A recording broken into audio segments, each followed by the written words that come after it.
वनभरि फुलेका गुराँस हेर्न आउँछु। माथि कतै डाँडामा बसेर तल कतै फेदतिर झुलिरहेका हाम्रा अपुरा सपनालाई समेट्न आउँछु। मलाई हिमाल देखाउन लैजानु है, मेरो केशमा गुराँस सिउरिनु है।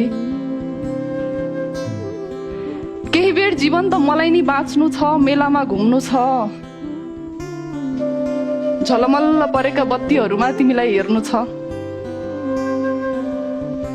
जुनसँग तिम्रो बारे रातभरि बात मार्नु छ।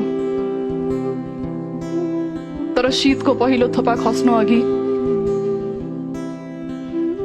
फर्केर आउनु छ। अनि मेरा लागि न याद हुनेछन् न सम्झना, जीवन हुनेछन्।